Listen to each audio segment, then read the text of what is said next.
Hey there, welcome to the DFS Build NBA Edition, Saturday edition, as we go over the DraftKings main slate. Yesterday was good. The core plays were straight fire, so you got to take advantage of that. Head over to our Patreon, linked in our YouTube channel, and you can come over, take advantage of our free Discord, and chat with like-minded individuals. We're all just trying to win, and we're all there to help each other as well. If this video helps you at all in any way, please hit the like button and subscribe to the channel so you get access to future videos just like this. We're going to go team by team on this nice slate at DraftKings. Starting with Oklahoma City Thunder, SGA looks amazing with no Jalen Williams or Chet. So 11.5K feels steep, but it's not. SGA projects very, very well, almost a 57-point fantasy projection, and honestly not that much ownership due to the slate size as well as the presence of both Jokic and Giannis. So I like SGA quite a bit here. At Detroit, Pistons are not the most friendly matchup, but we've seen SGA absolutely crush in tougher spots even. So, 73 fantasy points against the Rockets. He can get it done for sure, and all the extra usage is going to flow to him. Aaron Wiggins also questionable. I think if Aaron Wiggins is in at 5.4K, he is in play because there's no Chet or Jalen. If he's out, we can certainly look to some of these other guys like Dort and Kayson Wallace. They're just going to pick up a little more minutes, some usage. They're not the worst plays in the world. Hartenstein would get a boost without Chet and Jalen, but Hartenstein it does not have a very long leash these days. So I think the ceiling's a little bit capped. I think he's an okay play at 6.9K. I just think there's going to be better plays to be had. Over on the Detroit side, obviously, if the game could stay close, Cade Cunningham looks really good.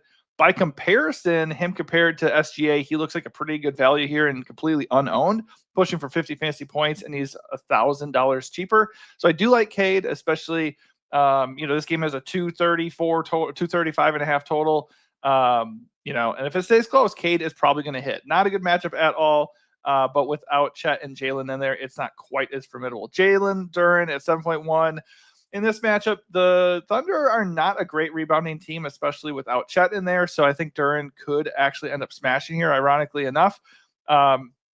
But not really a priority for me at 7.1. Tobias, Beasley, these guys are just okay plays, and considering the matchup with the Thunder, not super excited to play them. Miami gets a nice game against Memphis. This game only has a 228 total, mostly because of the Heat here. Definitely worth considering that both these teams played yesterday, so very possible with the second leg of a back-to-back set here, somebody rests. So keep an eye on the Heat and the Memphis side of this. I would imagine somebody like Ja would be more liable to be rested for the Grizzlies side. So just monitor that.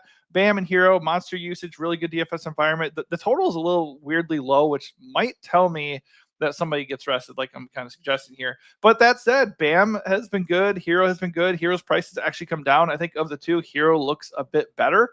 They project about the same. And he's $600 cheaper. He's going to be way more owned, but I don't really care about that. Andrew Wiggins, he's getting good minutes. His price has come down to 6.2K. If you're going to get a guy for 35, 38 minutes here in a pretty good DFS environment at that price, I think he's a totally fair play. Nobody else really stands out for Miami. On the Memphis side, if Ja plays, I was wrong about Ja yesterday. We had a lot of money calls yesterday. The one I was not on was Ja. 66 fantasy points, 44 real points, and he didn't finish the last 5 minutes of the game in a blowout. So it's possible he still plays here. Not the best matchup in the world against the Heat, but obviously he has a ceiling, and he is back to being the stud he was, as recently as last year and the year before. So I don't mind it. I'm not going to tell you not to play Ja, especially after what he did last night. But that said, I would not be that shocked if he ended up resting. There's Desmond Bane at 8.9. That feels really expensive with JJJ and Ja there. If JJJ is out, I think you can try it. If Ja's out, you can definitely play Bane even at that elevated price tag. But he has been very inconsistent lately. Definitely did not have his shot yesterday. I think he's okay at that price if Ja and or JJJ sit, but I'm not super excited to pay almost 9K for Desmond Bane. JJJ himself is questionable, so 8.4K with him. He did play yesterday, so definitely would not be surprised if he ended up taking a break. Not going to pay him at 8.4K on the second leg of a back-to-back unless Ja is out, and even then, I don't feel great about it. If Ja ends up missing, Scottie Pippen, Luke Kennard, those guys look really good as values, and I would just kind of lean towards whoever starts. That's been working lately.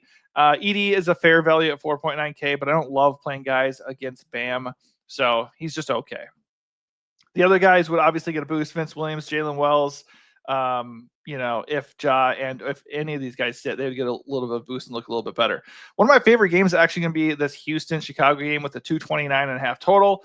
It's in Houston. The Rockets are good. They are a good defensive team, but no Amen Thompson still, so not quite as not as quite as a scary matchup as it would be normally. So Kobe White looks pretty good here at 7.5K. He nuked last time out against the Nets, which, by the way, the Nets play really slow. And I was just suggesting going into that slate that maybe Chicago's, pace of play would kind of change that a little bit. Sure, it surely did. He had 33% usage rate, and he's just been really doing a lot with no Giddey there. There's no Giddey, probably no Lonzo, and also no Ayo Dosunmu. So if that continues to be the case, he's going to look pretty good at 7.5K. His price only came up $200. Again, not the best matchup, but the usage is really nice to see. Vooch could enter the starting lineup here, but he's been limited and, not for sure starting yet. So I'm not really into him at 7.4. But as long as these guys remain out for the Bulls, Trey Jones and Kevin Huerter are going to remain really good values. Trey Jones' price has barely moved. Kevin Huerter, both these guys are smashes. Last time out, they were core plays for us. And his price only went up 500. So I think Trey and Kevin Huerter still look really good here. I think if you're going to stack up the Houston side, which you should certainly have interest in doing, then you should consider running it back with Kobe and or Trey and Kev here. I think Trey and Kevin look a little bit better than Kobe just because they're way cheaper. And that way you're just like taking on less risk. But I like them all. Matas Buzelis, his minutes have been not great. 14 minutes last game, so that's a little suspect. 24 the game before. They've been in decline with Vooch coming back into the rotation. So I think he's in play at 4.9, but Patrick Williams is also back, and Patrick Williams played, 23 minutes last game? So I don't know. I think with those two things happening, Buzelis is a bit riskier than usual. But Kobe, Trey, and Kevin look really good here. On the other side, Şengün, Bulls are very bad in general. They play very fast. They play terrible defense, and they're very bad inside. So Şengün could mop the floor here with the Bulls. Şengün was on pace to nuke yesterday, but they blew the Mavs out. He had 43 fantasy points in 3 quarters and never saw the fourth. So, if you want to go back to Şengün here, pushing a 50-point fantasy projection and not much ownership, I don't hate it. I don't love the price tag. 9.9K for Şengün never is going to feel good, but the matchup is great. The projection's good. If the game stays close, Şengün could absolutely go off here. Jalen Green, we were on him as a tourney play yesterday. He had 48 fantasy points. We mentioned in the game before that, he had 50 fantasy points. So no Amen Thompson. I am big time in on Green. He looks like an awesome play at 7.5. A lot easier to get to him than Şengün. I think there's other guys on this slate. Like obviously you have Giannis, you have SGA, you have Jokic. Those guys feel like bigger priorities over Şengün at that price.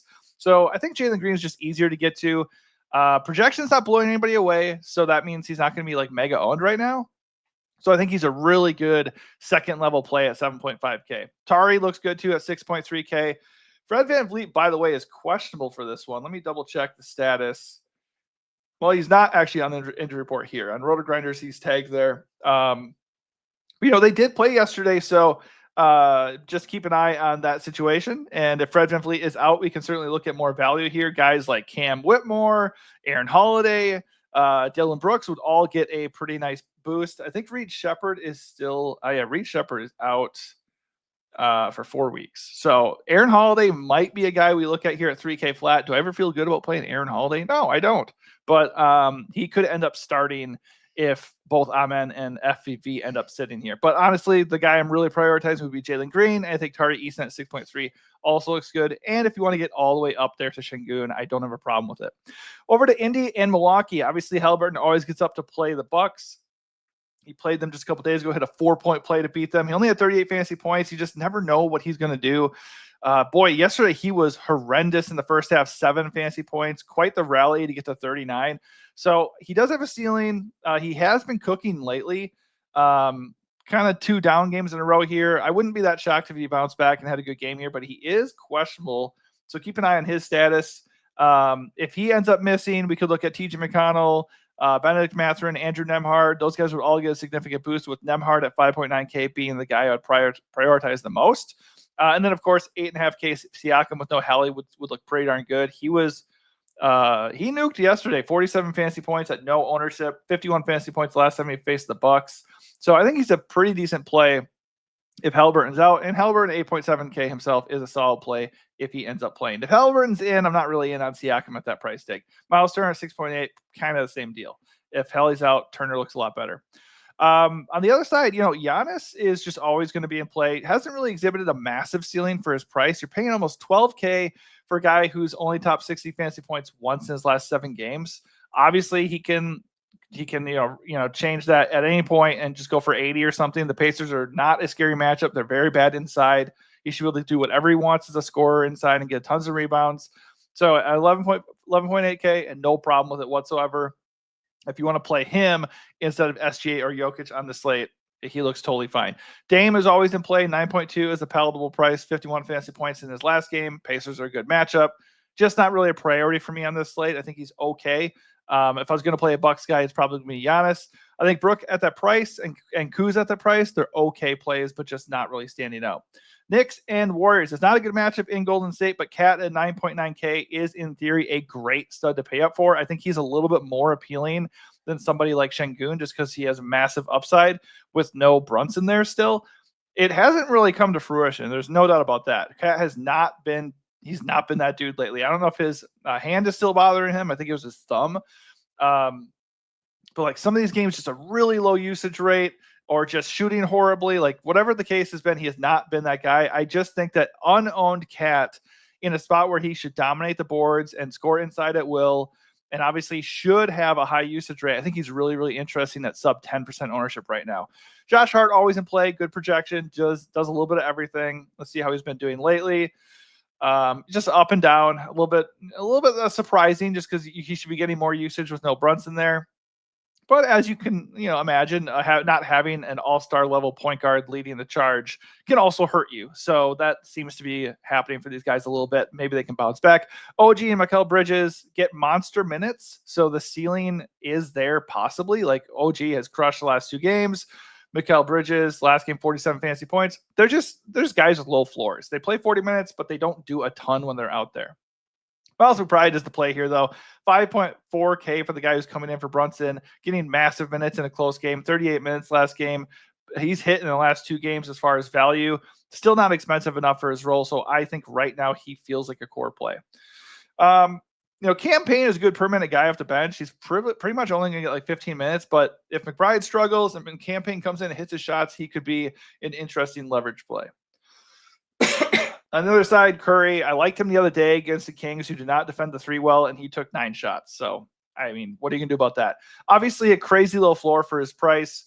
I'm not super into Curry on this slate. I feel like anytime you talk down Curry, he just goes off for like 50 real points or something crazy. It's just the way it goes. But I think he's always viable. At 9.3K feels a little bit steep. The projection's not blowing me away, but it's Curry and he's unowned. So in tournaments, I think he's still an option. Jimmy Butler's a nice price at 8K.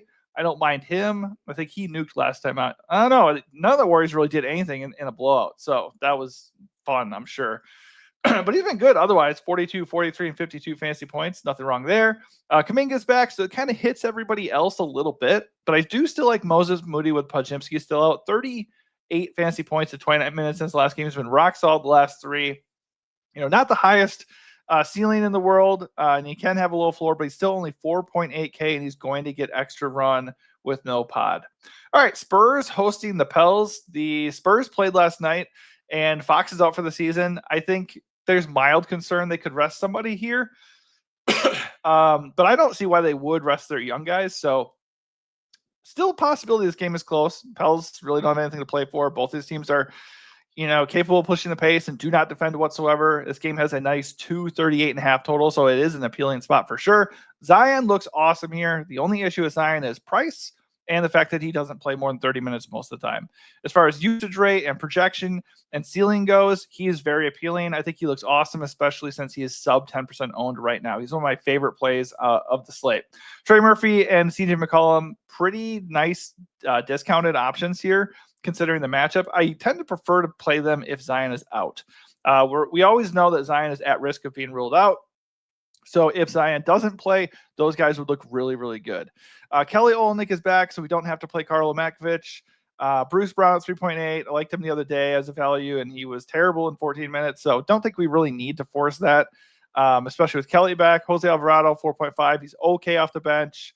I think Kelly's okay if Misi's out, and he's okay anyways if he starts at 5.1. Just not like super excited to play anybody beyond the big three here.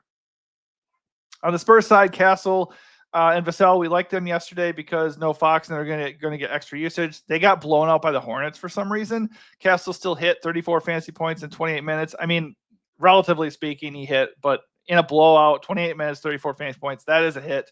But for his price, 6.3, he was disappointing. These guys still are cheap, though. They're too cheap for a matchup with the Pels and the usage that they're going to be getting. Vassell, 22% usage rate, 35 fantasy points yesterday. Castle, 31% usage rate. I definitely prefer Castle. The upside with Vassell is he's probably going to be lower owned, and he is small forward eligible. So I think you can definitely pair them, or you can try to leverage the Castle ownership if it goes, very one-sided. Right now it's actually split, and they're both very chalky. Don't have a problem with it. Chris Paul, 4.7. I was definitely wary of him yesterday. He had 8 fantasy points, so that was a great fade. He's popular again. He's a graybeard out there. It is a good matchup, and he's cheap, but I'm not super confident in that, especially on a back-to-back set.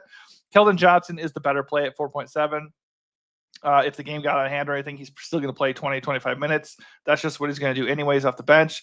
And then Sohan, 4.8K, didn't really get it going yesterday. I mean, he was okay, 26 fantasy points. Don't love the 16 minutes. In theory, with no Fox, he could get a bit of a boost. I think across the board, the Spurs, considering the matchup and no more Fox or Wemby, I think they are all somewhat in play if you want to take some dives. Last game of the night, Wizards at Nuggets. The Nuggets played the Lakers and barely won yesterday. So that is always super comforting. The Wizards, if they can keep it close, they are interesting here for sure. They played a couple days ago against the Pistons, and they did keep it close with Detroit. Jordan Poole is just forever a GPP play. It seems like Washington is kind of limiting the minutes of most of their guys at this point. Like Chris Middleton and Marcus Smart were the guys that crushed the other day. 40 fantasy points from Chris Middleton, 33 from Marcus Smart. Like, I'm not going back to those guys and betting on that. They're still pretty limited. And you just have all these other Washington bodies. It just doesn't feel great. I think Jordan Poole's an okay GPP play. Just because if the game is going to stay close, he's probably going to go off for 30 plus real points. Sarr against Denver, who does not defend inside. I think he's a pretty sneaky play here at 6K. Don't love the price or the fact that he's limited, but it is not a bad matchup, and he's been really good. So good form there. Don't mind that. Rashawn Holmes being there might limit him a little, but I think he's a little sneaky. Keyshawn George, if the minutes are there, he's an okay value. Same with Bob Carrington at 5.3, but the minutes really haven't been there with Chris and Marcus. If those guys end up missing, then I feel a lot better about the Wizards guys for sure. All right, over to Denver. Would not be shocked at all if they ended up sitting somebody, Jokic, Russ, Aaron Gordon, or even Jamal Murray. We don't know for sure. There's no actual news on the Nuggets just yet. Let me just double check, see if anything popped out yet. It is early in the day, obviously. All we know is Julian Strawther remains out. I would not be shocked if somebody sat here. This game is a 12-point spread in favor of Denver, naturally. If Jokic plays, he's almost 13K, but the Wizards are the best possible matchup. They do nothing against interior players. And he's not even like the mega chalk play right now, so he would look amazing if you can get to him. I don't know right now if there's enough value to feel super confident in a Jokic build, but by the time we get to lock, I think we should feel reasonably confident that it can work out. Jamal Murray would look amazing if Jokic sits. He's totally fine either way. Russ is fine at 6K. Coming off the bench if Aaron Gordon's in. If Aaron Gordon's out, he'll probably start and will look really, really good. Right now, he's picking up ownership. He's been hitting pretty well lately. Liked him a little bit better when he's down at like 5.3 and 5.6. His price is ticking up a little bit, but I think he's still a solid play. Michael Porter Jr., Christian Brown, they are totally fine plays against the Wizards. Like, you can really make an argument for any Nuggets player here because the matchup is sublime. It's just obviously a 12-point spread.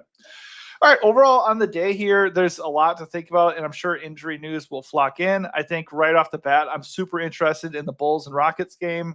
Certainly like the value with Chicago, and of course, Şengün is viable, but Jalen Green looks amazing. Like him a lot. No problem paying up for SGA with the guys for OKC out. And then Jokic against the Wizards is a no-brainer if we have the value to get there. And I'm really into the Spurs Pels too. I like Zion as a GPP play, and I think the Spurs guys are good chalk.